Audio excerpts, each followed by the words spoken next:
সত্যি তো নাকি? আসলে আমি আবার ফুল চিনি না, গার্লফ্রেন্ড নাই তো কিভাবে চিনবো ফুল, তাই না? ব্যস্ত না ফ্রি আপনি?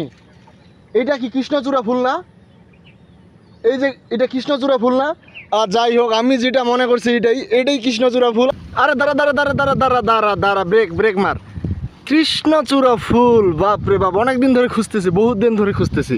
দাঁড়া দাঁড়া, ব্রেক কর, পেয়ে গেছি কৃষ্ণচূড়া ফুল। বাপরে বাপ, পুরাই জোশ আসতেছে আমার সামনের ক্যামেরা দিয়ে, পুরাই অসাম লাগতেছে। কৃষ্ণচূড়া ফুল, কৃষ্ণচূড়া ফুল দেখে হঠাৎ আমার একটা কথা মনে পড়ে গেল। আমি হারিয়ে যেতে চাই কৃষ্ণ ফুলের সাথে,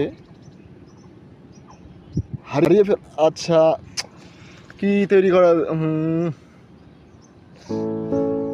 কৃষ্ণচূড়া ফুলের সাথে আমি হারিয়ে যেতে চাই, কিন্তু হারাবো কার সাথে?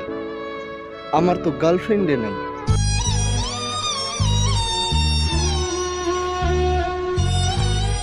এই যে গাছটা, এটা কি কৃষ্ণচূড়া ফুল? সত্যি তো নাকি?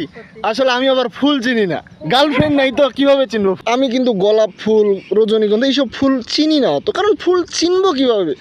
গার্লফ্রেন্ড থাকলে তো ফুল চিনবো, গার্লফ্রেন্ডকে ফুল দিতে হয় তো, আদারওয়াইজ আমি কিভাবে চিনবো ফুল, তাই না? এই জন্য আমার কৃষ্ণচূড়া, এটা কৃষ্ণচূড়া ফুল, এটা ফাইনাল মানে মনে হচ্ছে।